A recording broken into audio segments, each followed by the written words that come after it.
Greetings, greetings, greetings, my SYSBM gentlemen. How you guys doing? Hopefully, you're faring the Corona apocalypse well. Sure, you guys got your ammo, got your food all stocked up, and prepared for whatever's ready to go down. I'm currently out here in Tobago, the sister island of Trinidad. So that's Trinidad and Tobago. Just cooling, relaxing, taking in the scene. Just loving the environment. Sunny every day, 85 degrees. Was supposed to be back in the US, but I decided to stay here. It's a lot more chill. Got the beach, got the sun, got my mangoes, got my fruits, got everything I need out here. So I am chilling. So this is the Lord of SYSBM coming at you. Today I want to talk about mobile when traveling. Right now, I'm essentially what you would consider a digital nomad. I've been doing this for the last 4 months. Previous to that, I was working on some real estate in the US that I finally sold. So essentially, I'm a full time digital nomad right now. Been traveling around, I would say, probably for the last 10 years, I've been traveling to different countries. To date, I've probably been to 35 to 40 countries, more or less. Because of the current situation, like I stated earlier, I didn't want to go back to the US. Right now, there's not many infections here. I think the last time I saw the news, there were 5 people who were documented with the coronavirus here. So I said, you know what? Let me just stick it out here. So anyway, mobile while traveling. So I want to give you guys some tips, some advice, some experience that I've collected over the time when traveling through different countries with cell phones, remote access, and kind of things that I do when I'm traveling. The number one thing is most times when you land in a different country, normally you have to either one, get a SIM card or use your existing service.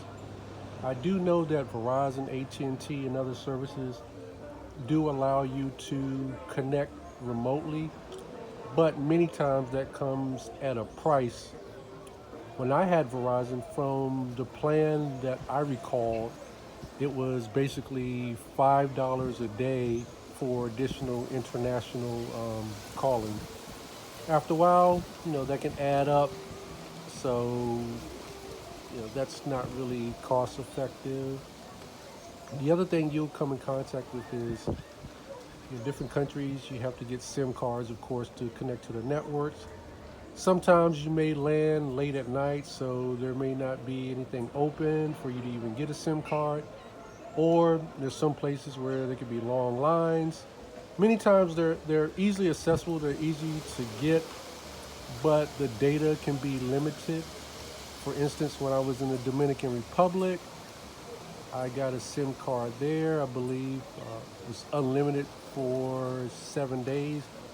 Unlimited meaning, you got maybe 1 gig of data. After that, you had to what they call recharge, which is essentially going to like a Claro store or a Mercado or a market to purchase more data.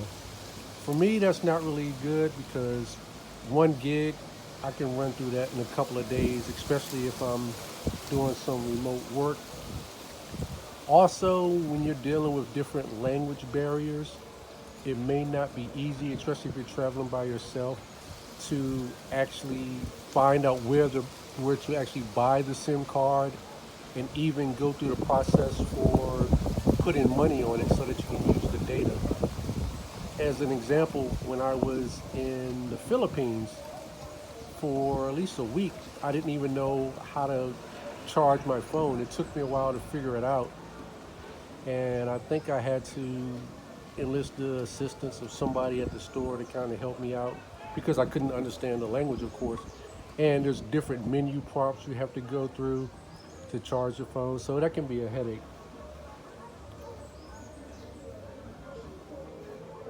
Some of the solutions that I would highly suggest when traveling, number one out the gate is WhatsApp.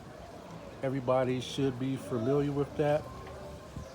I use it quite often. I make sure many of my friends that I'm in contact with, they have it, so I can call them.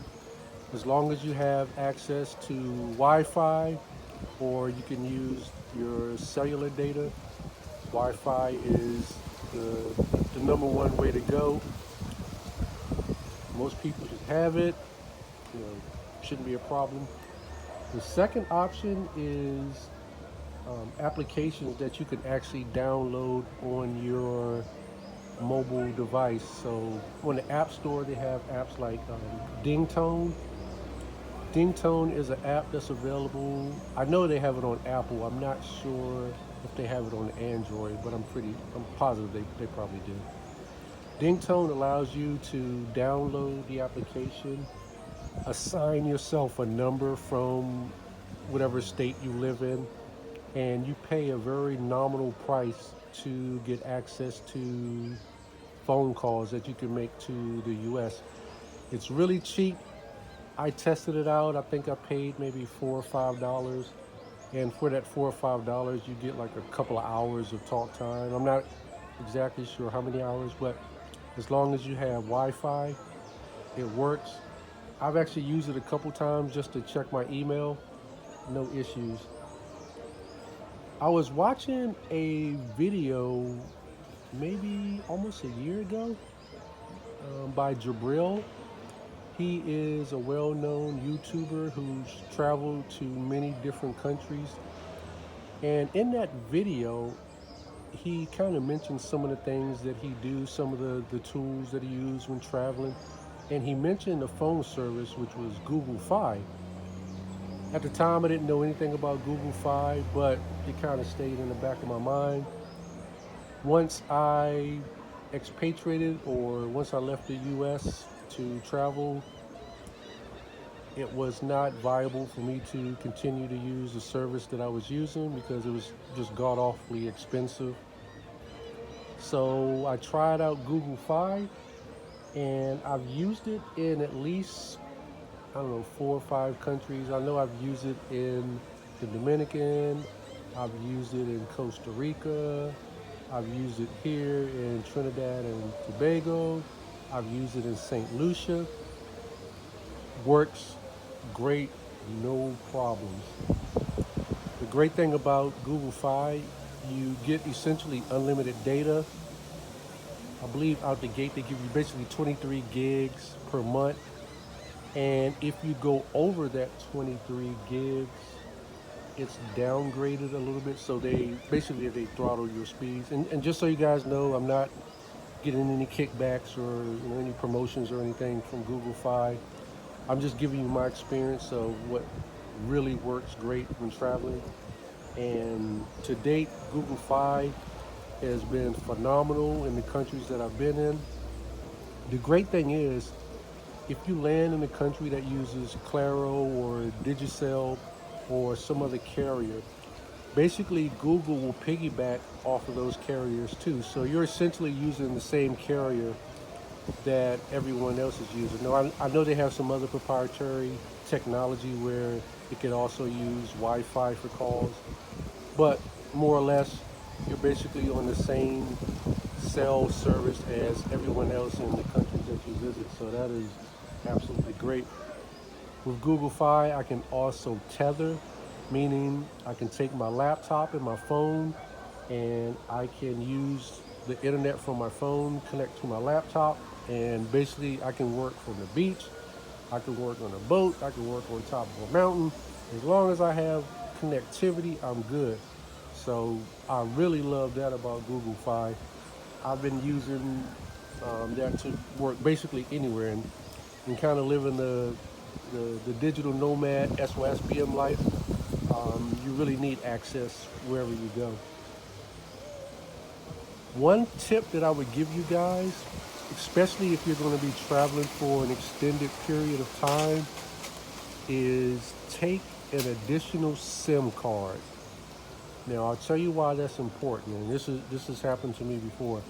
I've been in countries where I've lost my phone. Eventually, especially if you travel for a long period of time, your phone will either get lost, stolen, fall in the ocean, break, what have you. When you have an extra SIM card, essentially all you need to do is get a hold of another telephone.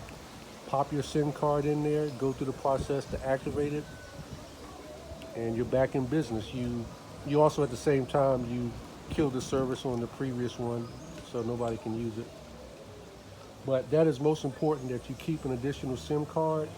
For me, it's extremely important because I use my mobile phone for multi-factor authentication, meaning if I log into my banking service or email or other services, I'll normally get a text to verify my identity on my phone.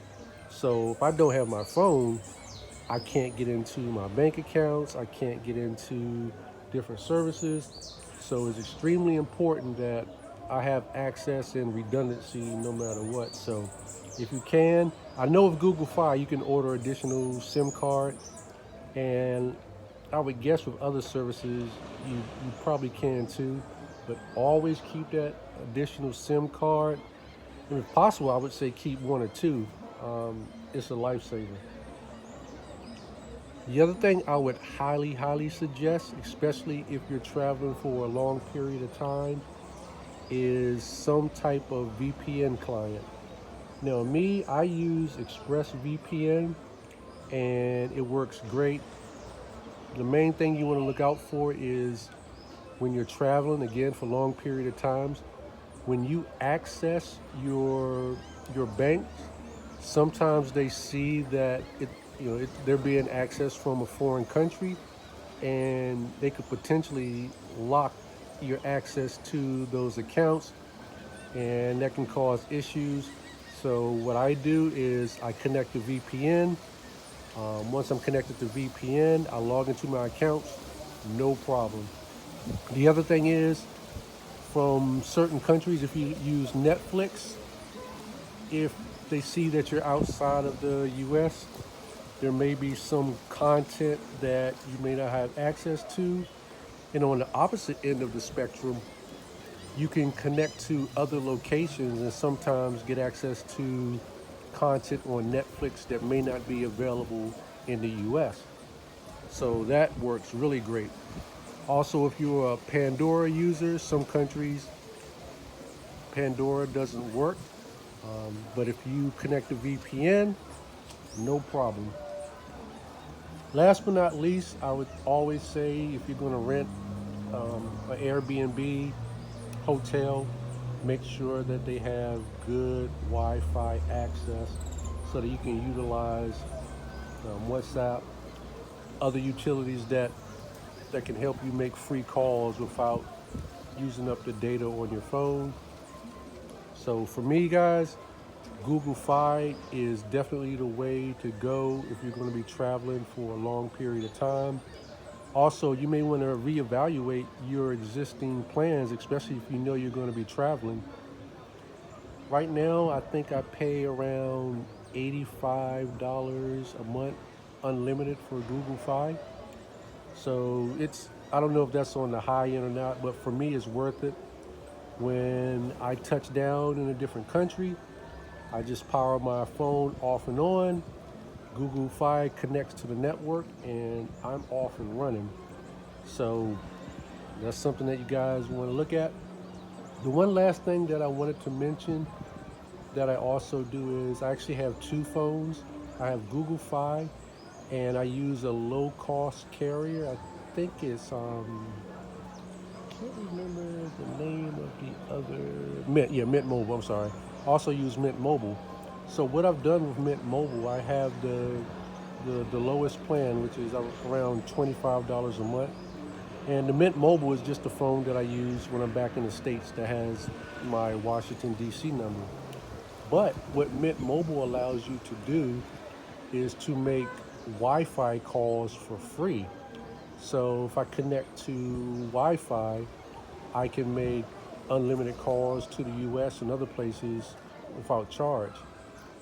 The other thing that I do is a cool little trick is I connect my phone to my Google phone as a Wi-Fi hotspot, and I can make free calls using the data of my Google phone. And the reason that I do that is Google Fi charges 20 cents per minute.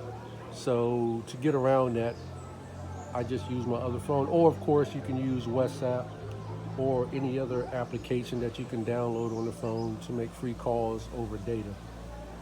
So those are just some suggestions, gentlemen, that I've incorporated. And I'll be coming back to you soon with some more tips and tricks when traveling abroad, be it short time or long time.